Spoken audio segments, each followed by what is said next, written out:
गदर to आई जिस दिन release हुई तो उस दिन डैडी बहुत ज़्यादा बीमार हो गए थे, तो फ़ोन बज रहा था बहुत ज़्यादा, पर वो बात नहीं किसी से कर पाते थे।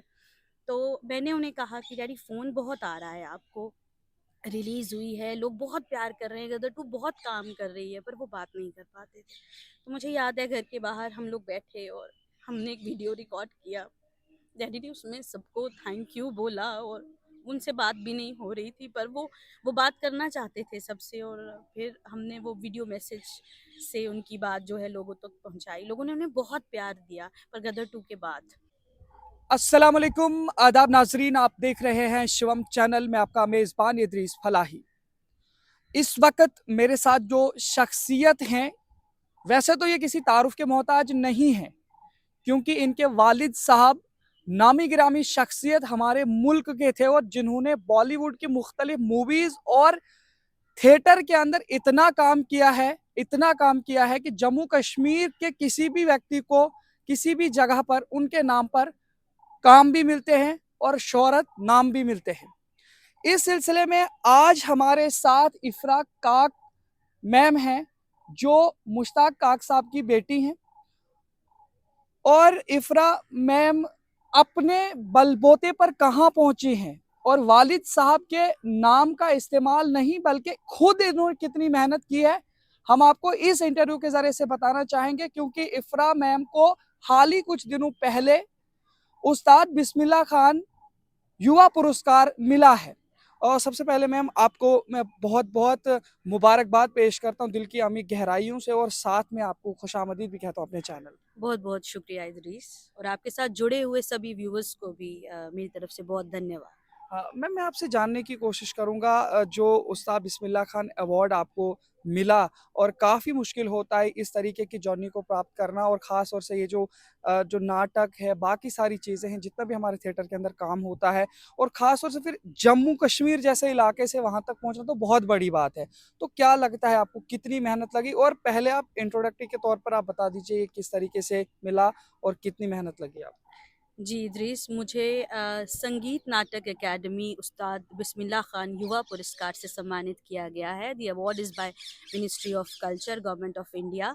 और ये महज मंजिल नहीं है, एक स्टेपिंग स्टोन है। मुझे लगता है कि अवार्ड्स के साथ ज़िम्मेदारी जो है वो ज़्यादा बढ़ जाती है, और हमें अवार्ड्स जो हैं वो प्रोत्साहित तो करते हैं, पर ज़िम्मेदारी बहुत ज़्यादा है। आगे और अच्छा काम जो है उसकी तवक्को रहती है हम सबसे। तो क्या कहना चाहेंगे, जिस तरीके से आपकी जर्नी रहेगी, अगर हम अपने व्यूवर्स को बताना चाहेंगे, क्योंकि पहले ही मैं लोगों को बता चुका हूं कि आप मोहतरम मुश्ताक काक साहब की बेटी हैं, और उसके अलावा जो है आपने खुद अपने दम पे ये सारी चीज़ें की हैं। एक वालिद का फ़र्ज़ उन्होंने तो निभाया, लेकिन एक बेटी का फ़र्ज़ भी आपने निभाया। तो किस तरह से आपकी जर्नी रही, हम लोगों को आपके ज़रिए से जानने की कोशिश करते हैं। इदरीस, मैं परेड कॉलेज से मैंने बीए किया, और उसके बाद मेरा शौक़ था कि मैं थिएटर में पढ़ाई करूं, और अनफॉर्चुनेटली हमारे जम्मू कश्मीर में थिएटर में एमए नहीं है, और उसके लिए मुझे अपनी जगह को छोड़ के बाहर जाना पड़ा। तो मैं सेंट्रल यूनिवर्सिटी ऑफ हैदराबाद गई। वहाँ पर मैंने 3 साल का एमए किया, जिसमें स्पेशलाइजेशन था डिज़ाइन और डायरेक्शन में। 2012 में मैं वापस आई, और आके मुझे यहाँ पर नेशनल स्कूल ऑफ ड्रामा की तरफ से एक वर्कशॉप दिया गया, जिसकी मैं यंगेस्ट कैंप डायरेक्टर थी। 40 पार्टिसिपेंट्स मेरे साथ थे रिमोट एरिया से, उन्हें ट्रेन किया, और उसके बाद हमने एक नाटक किया बर्तोल्ट ब्रेख्त का थ्री पेनी ओपेरा, जिसकी इंडियन अडेप्टेशन दो कौड़ी का खेल नाम से मैंने की थी। और उस प्रोडक्शन के शोज़ जो हैं 8-9 नेशनल इंटरनेशनल थिएटर फेस्टिवल्स में हुए, और स्टेट अकादमी द्वारा मुझे बेस्ट डायरेक्टर का अवार्ड भी उसके लिए मिला था। उसके बाद सिलसिला चलता रहा, और मैंने यहाँ पर department of Hindi university of Jammu में एज प्रोजेक्ट फेलो प्रोफेसर परमेश्वरी शर्मा के गाइडेंस पे मैंने ज्वाइन किया था। जम्मू कश्मीर का हिंदी रंगमंच पे वो काम था, और मैंने ज्वाइन किया था। जब मैं एज प्रोजेक्ट फेलो यहाँ पर थी यूनिवर्सिटी में, मैंने तब यहाँ पर 3 नाटक किए थे फुल लेंथ, जबकि नाटक यहाँ पर नहीं होते थे तब। जिस लाहौर नी वेख्या जमिया नहीं डॉक्टर असगर वजाहत का, एक और द्रोणाचार्य डॉक्टर शंकर शेष का, और नरेंद्र मोहन साहब का नो मैंस लैंड। और हरिशंकर प्रसाई की कहानी यहाँ पर मैंने की। तो वो सिलसिला जो है नाटकों का वो जम्मू यूनिवर्सिटी में भी चलता रहा और उसके बाद मेरा भाग्य था कि मैं डिपार्टमेंट ऑफ स्टूडेंट्स वेलफेयर में एज कल्चरल ऑफिसर मेरी नियुक्ति हुई और उसके बाद भी कल्चरल एक्टिविटीज़ के साथ तो जुड़ी रही और नाटक भी चलते रहे। खुशकिस्मती कि हमारे वाइस चांसलर प्रोफेसर उमेश राय सर ने हमारी यूनिवर्सिटी को एक बहुत खूबसूरत तोहफा दिया है वो है क्लब्स की रूप में। जो 12 क्लब हैं, अलग अलग क्लब्स हैं और उनमें एक क्लब है थिएटर क्लब। तो थिएटर क्लब ने जो है वो एक आर्टिस्ट की जो अंदर भूख रहती है वो थोड़ी वो ठीक हुई और उससे क्या है कि थिएटर क्लब के अंतर्गत मैंने 2 नाटक किए पिछले साल एनडी जम्वाल साहब का अल्लड़ गोली वीर सिपाही डोगरी में और इस साल 24 जनवरी को मैंने गिरीश कर्नाड साहब का नागमंडला किया और थिएटर क्लब के साथ एक्टिविटीज़ चलती रहती हैं। तो देखिए नाज़रीन, आपने देखा जिस तरीके से इनकी जर्नी आज तक चली। मैम, जिस तरीके से आपने मेहनत की और काफ़ी सारी चीज़ें, लेकिन अगर देखा जाए ये जो नाटक है या थिएटर का जितना भी प्रोसेस रहता है, आपको क्या लगता है इंसानी ज़िंदगी पर इसका कितना जो है तासुर हो सकता है और कितना ज़्यादा बदलाव उसकी वजह से आ रहा है या आना चाहिए, और कितनी इम्पोर्टेंस आपको लग रही है जो कि जम्मू कश्मीर में बहुत कम अभी महसूस हो रही है? देखिए थिएटर करने से नो डाउट आप जाने जाते हैं, आपको पहचान मिलती है, पर थिएटर एक बहुत बेसिक चीज़ सबसे पहले करता है और वो है आपकी डेवलपमेंट, पर्सनैलिटी डेवलपमेंट। आप इंसान बहुत खूबसूरत इंसान हो जाते हैं जब आप रंगमंच करने लगते हैं और अगर आपको उस तरह से फॉर्मल ट्रेनिंग दी जाती है तो आप एक बहुत बहुत खूबसूरत व्यक्ति बन जाते हैं। मुझे रंगमंच की सबसे खूबसूरत जो चीज़ लगती है वो यही लगती है कि ये आपको एक बेहतरीन इंसान बना देती है और थिएटर जो है वो जम्मू कश्मीर में हो रहा है, सब लोग कर रहे हैं। मेरा भी इस अवार्ड के लिए जो नाम है वो पिछले 7 सालों से नॉमिनेट हो रहा था पर किन्हीं कारणों की वजह से नहीं मिल पा रहा था। हाँ, आज ऐसा हुआ है कि आज अवार्ड मिला है और जो एक बहुत मैं कहूँ कि इम्पोर्टेंट इंसान जो मेरी ज़िंदगी के थे, जिनकी जिनकी वजह से सब कुछ है, वो नहीं है मेरे साथ और मैं उन्हें मिस कर रही हूँ और इस सिचुएशन में तो बहुत ज़्यादा मिस कर रही हूँ। कहीं न कहीं मुझे लगता है कि अगर वो साथ होते तो खुशी जो है वो दोगुनी हो जाती और मुझे उनकी बहुत याद आती है। मैं माज़रत चाहता हूँ क्योंकि इस सिलसिले में नाज़रीन आपको बताने की कोशिश करूँ, हाल ही कुछ महीनों पहले मोहतरम मुश्ताक काक साहब की डेथ हुई है, जो इनके वालिद साहब थे, और यकीनी तौर पर वो जिस पेशे से, जिस शोबे से जुड़े थे और उनकी बेटी भी उसमें सिर्फ़ काम ही नहीं, अमूर की अंजामदही नहीं, बल्कि युवा पुरस्कार जो बिस्मिल्लाह खान नाटक के हवाले से या ख़ास तौर से हमारे थिएटर में पूरे नेशनल लेवल पर दिया जाता है, वो इन्होंने हासिल किया और वो हमारी जम्मू कश्मीर से ताल्लुक़ रखती हैं। लेकिन एक चीज़ मैम ये भी है, जिस तरह से काफ़ी सारे लोग हैं, जब ये थिएटर्स या जितना भी फ़िल्म इंडस्ट्रीज़ के आज जितना भी सोर्सेज़ रहता है, ख़ास तौर से या तो मुंबई या बॉलीवुड्स के अंदर या फ़ॉरेन कंट्रीज़ की तरफ रुख करते हैं। आपको क्या लगा कि इतना आपने हैदराबाद का रुख किया, वो सारी चीज़ें एक्टिविटीज़ करने के बाद आपको क्या ज़रूरत महसूस की आप जम्मू के अंदर फिर से वापस आए? जी, इदरीस ये ज़रूर ऐसी बात है कि जब भी कोई ट्रेनिंग करने के लिए ज़्यादातर लोग कुछ वापस भी आए, ज़्यादातर लोग जब ट्रेनिंग के लिए गए, तो वो बाहर के बाहर ही होके रह गए। मैं जब हैदराबाद में थी, मैं वहाँ पर देख रही थी कि मुझे किस तरह से एक्सपोज़र मिल रहा था और ट्रेनिंग मिल रही थी। और ये थोड़ा फ़िलॉसफ़िकल साउंड करता है कि मैं यहाँ पर देखती थी कि हमारे यहाँ पर वैसी कोई फ़ॉर्मल ट्रेनिंग जो है वो नहीं थी। तो मैंने वहीं पर ये दृढ़ निश्चय किया था कि मैं हैदराबाद से पास आउट होके जो एक्सपोज़र, जो ट्रेनिंग मुझे मिली है, वो जाकर मैं अपने यूथ को जम्मू कश्मीर में जाकर वो मुहैया करवाऊँगी और मुझे बहुत गर्व हो रहा है ये बताते हुए कि एक फ़ॉर्मल ट्रेनिंग जो थिएटर की होती है, वो वापस आकर जम्मू में मैंने ही शुरू की थी।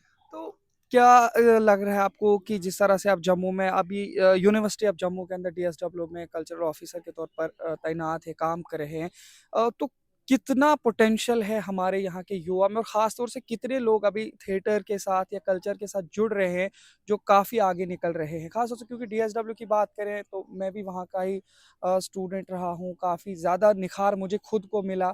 तो इसी तरीके से आपको क्या लगता है किस तरीके से दूसरे बच्चों को भी आप निखार देख रहे हैं? Department of students welfare Jammu university का जो है वो निरंतर एक्टिविटीज़ करता रहता है, और वो चाहे ट्रेनिंग हो, हमारा ट्रेनिंग आउटरीच प्रोग्राम भी है जिसमें हम यहाँ से रिसोर्स पर्सन जाके अलग अलग कॉलेजेस में जाकर ट्रेनिंग मुहैया उन्हें करवाते हैं। और हम चाहते हैं कि जम्मू यूनिवर्सिटी में तो वो ट्रेनिंग का सिलसिला चलता रहे, पर कि जो कॉलेजेस हैं जो रिसोर्स पर्सनस नहीं हायर कर सकते हैं या नहीं वो उन्हें किसी कारणवश बुला सकते हैं, तो हम यहाँ से रिसोर्स पर्सनस भेजते हैं और उन्हें डांस की, फाइन आर्ट्स की या थिएटर की ट्रेनिंग जो है वो मुहैया करवाई जाती है। और उससे क्या है कि जब हमारे यहाँ पे पार्टिसिपेशन आती है, जैसे डिस्प्ले योर टैलेंट हुआ, या हमारा आने वाला फेस्टिवल है गूंज, जो कि एक बहुत बड़ा फेस्टिवल हो रहा है 19-20 मार्च को, तो उसमें जब पार्टिसिपेशन आती है तो वो क्वालिटी जो है वो उसकी निरंतर बढ़ती चली जा रही है।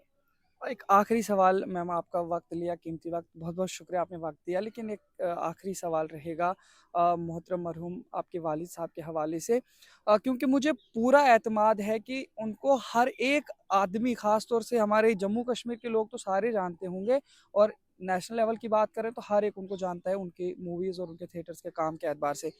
लेकिन काफ़ी सारे लोगों को मालूम नहीं है कि वो जम्मू कश्मीर के थे, और उनकी मूवीज़ देखी गई हैं, लेकिन शायद कुछ लोगों को पता ना हो। लेकिन उनकी ही बेटी के ज़रिए से आप तक कुछ उनकी ऐसी चीज़ें बताने की कोशिश करेंगे। मैं कुछ ऐसी मूवीज़, कुछ ऐसे थिएटर्स जिनमें उन्होंने काम किया और वो बहुत मकबूल हुए, क्योंकि बॉलीवुड की मूवीज़ काफ़ी मकबूल हैं जिनमें उन्होंने काम किया है। लेकिन लोगों को शायद ये मालूम नहीं कि आप उनकी ही बेटी हैं। तो इसलिए मैं चाहता हूँ आप थोड़ा-सा बताएँ। डैडी का, मेरे वालिद का, मुश्ताक साहब ने 10 साल जो है Shri Ram centre for performing arts new Delhi की जो रेपेट्री कंपनी है, वो उसके आर्टिस्टिक डायरेक्टर रहे हैं 10 साल। और 10 साल में जो उन्होंने नाटक किए हैं वो शायद ही नाटक यहाँ जम्मू में होते होंगे। और 10 साल का वो मुझे याद है कि जब हम दिल्ली जाते थे तो Shri Ram centre for performing arts का जो कॉम्प्लेक्स है, अगर आप कभी दिल्ली जाएं और देखें तो उसके बाहर नाटक की बहुत बड़ी होर्डिंग लगती है। तो वो ऐसा होता था कि हम मजाक भी करते थे कि एक महीने में वो एक होर्डिंग उतरता था और दूसरे नाटक का होर्डिंग मतलब लग जाता था, और दूसरे का उतरता था और तीसरे नाटक का लग जाता। तो निरंतर वो काम करते रहते थे, और बहुत ऐसे ऐसे नाटक जिन्हें करने में मुझे लगता है कि निर्देशक 10 बार सोचेगा, वो कैसे आसानी से वो नाटक कर जाते थे पता भी नहीं चलता था। मूवीज का सिलसिला जो है उनका शुरू हुआ था दिल्ली से ही। हाईजैक मूवी आई थी शाइनिया हाँ, आहूजा के बहुत साथ, मशहूर वो थी। उनकी पहली मूवी थी। और उसके बाद उन्होंने पंकज कपूर जी के साथ मौसम की, विश्वरूपम की कमल हसन जी के साथ उन्होंने हॉलीवुड मूवी अमल भी की है। उसके बाद रंग दे बसंती में वो थे। अभी गदर 2 आई, जिस दिन रिलीज़ हुई तो उस दिन डैडी बहुत ज़्यादा बीमार हो गए थे, तो फ़ोन बज रहा था बहुत ज़्यादा, पर वो बात नहीं किसी से कर पाते थे।